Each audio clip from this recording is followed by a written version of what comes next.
We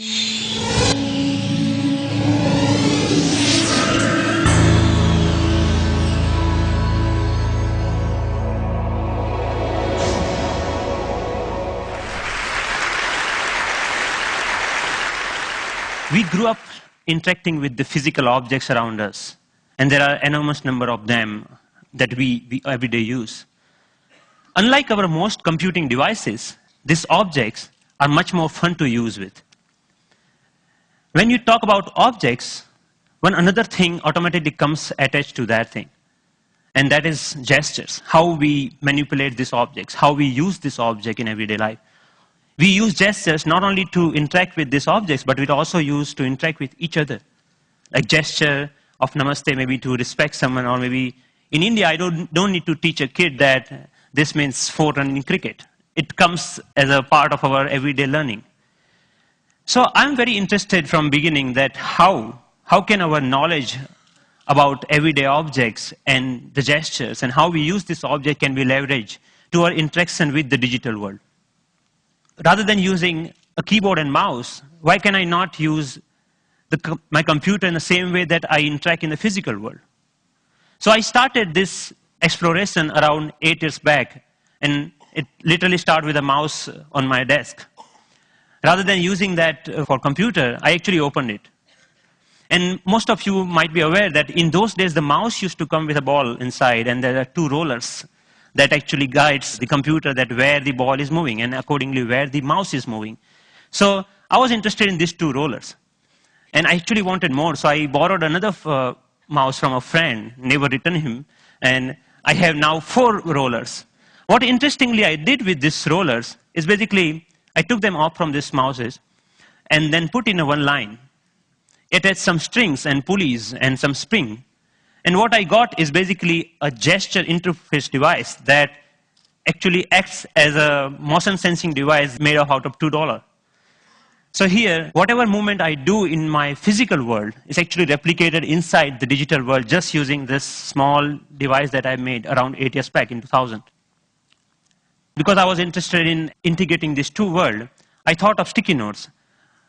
I thought, why can I not connect the normal interface of physical sticky note to our digital world? A message written on a sticky note with my mom on a paper can come to an SMS, or maybe a meeting reminder automatically syncs with my digital calendar. And a to-do list automatically syncs with you. But you can also search in the digital world, or maybe you can write a query saying, what is Dr. Smith's address? And this small system actually prints out. So it actually acts as a paper input-output system, just made out of paper. In one another exploration, I thought of making a pen that can draw in 3 dimensions. So I implemented this pen that can help designers and architects not only think in 3 dimensions, but they can actually draw so that it's more intuitive to use that way.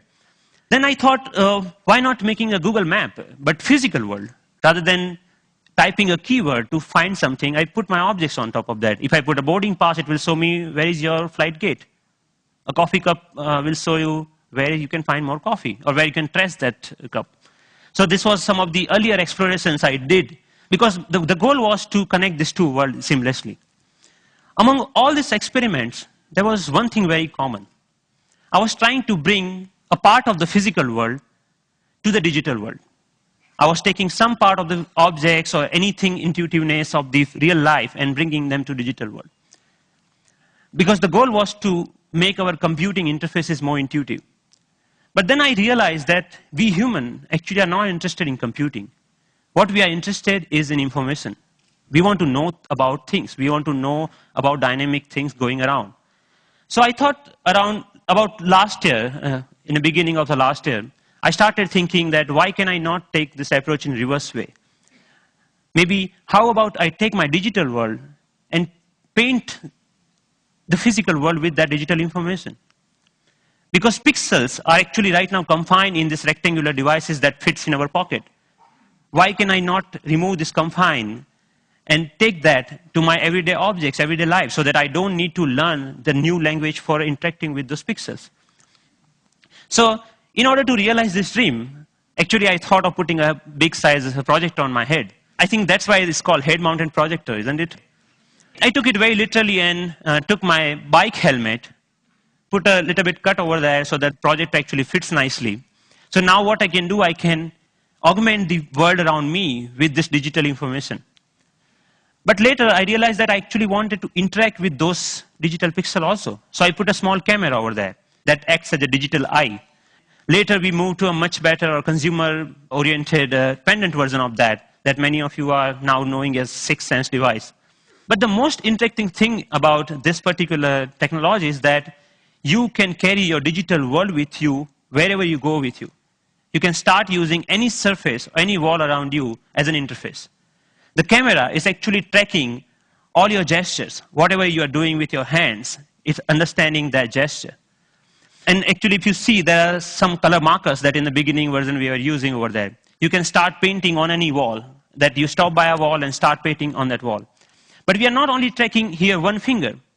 We are giving you the freedom of using both of hands. So you actually can use both of your hands to zoom into or zoom out a map just by pinching operation over here.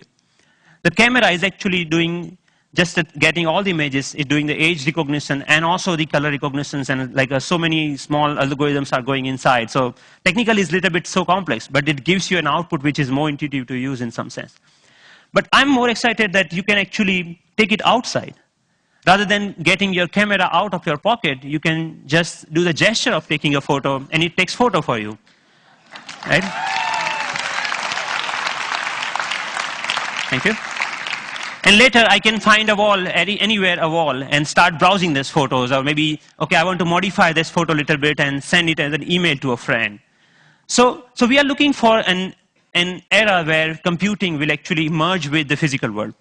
And of course, if you don't have any surface, you can start using your palm for simple operation. I'm here, I'm dialing a phone number just using my hand. Yep. The camera is actually not only understanding your hand movements, but interestingly, is also able to understand what objects you are holding in your hand. What we are doing here is actually, for example, in this case, the book cover is matched with so many thousands of, or maybe millions of books online, and checking out which book it is. Once it has that information, it finds out more reviews about that, or maybe New York Times had a sound overview on that, so you can actually hear on a physical book as a review of a sound. Gave a famous talk at Harvard University. This was Obama's last visit last week to MIT. And in particular, I want to thank two outstanding MIT So I was seeing the live of his talk outside in just a newspaper. Your newspaper will show you live of your weather information rather than having updated like you have to check your computer in order to do that, right?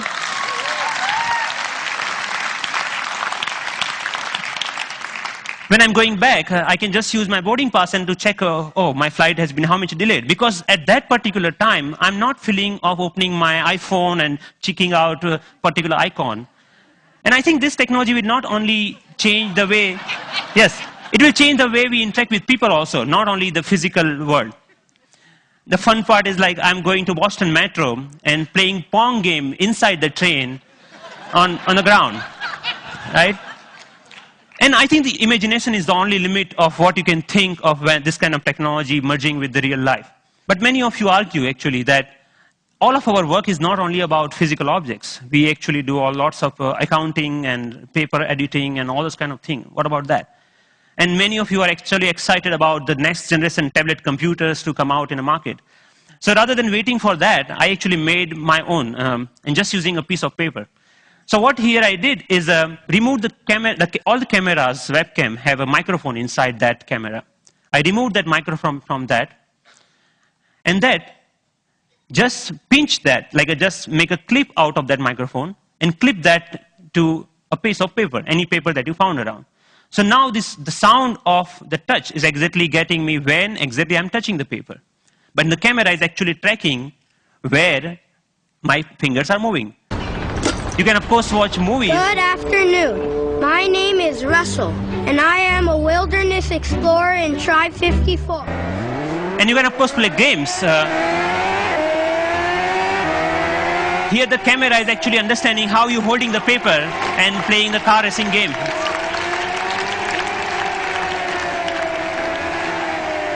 Many of you already must have thought, okay, you can browse. Yeah, of course you can browse to any website. So you can do all sort of computing on a piece of paper wherever you need it.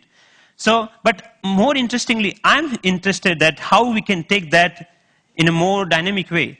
When I come back to my desk, I can just pinch that information back to my desktop so that I can use my full-size computer. And why only computers? We can just play with papers. Like paper world is interesting to play with. So here I'm taking a part of a document and putting over here the second part of from second place, and I'm actually modifying the information that I have over there. Yeah, and then I'm saying, okay, this looks nice. Let me print it out, that thing. So I have a now printout of that thing, and now, so the workflow is more intuitive the way that we used to do before, maybe 20 years back, rather than now switching between these two worlds. So as a last thought, I think that integrating information to our everyday objects will not only help us to get rid of the digital divide, the gap between these two worlds, but will also help us in some way to stay human, to be more connected to our physical world. And it will actually help us not end up being machines sitting in front of another machines. So that's all. Thank you.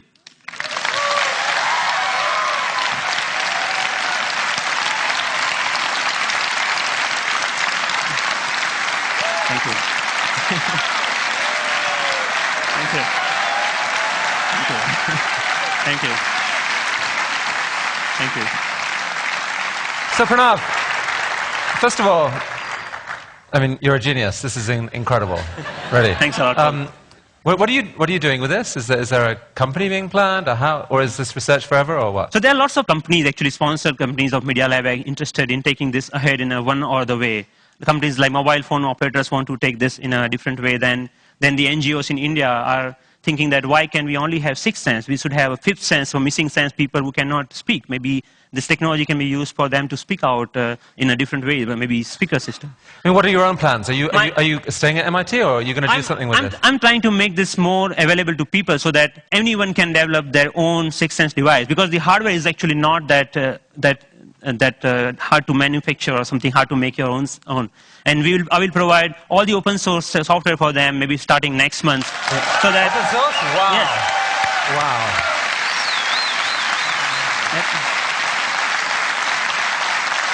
Are you going to come back to India with some of this at some point? Yes, of course. I mean, what are your plans? MIT, India, how are you going to split your time going forward? There is a lots of energy here, lots of learning. Like all of this work that you have ever seen is all about my learning in India. And now even if you see, it's more about the cost effectiveness. This system costs you $300 compared to the like $20,000 of Surface tables or anything like that. Or maybe even the $2 mouse, just a system, at that time was costing around like $5,000. So we actually, I showed that to, in one of the conference to President Abdul Kalam at that time. And then he said, okay, we should use this in Bhabha Atomic Research Center for some use of that. So I'm more excited about how I can bring the technology to masses rather than just staying that technology into lab or environment, something like that. Based on the people we've seen at TED, I would say you're truly one of the 2 or 3 best inventors in the world right now. And it's been an honor to have you here at TED. Thank you. Thank you so much. Nice to meet you. It's fantastic.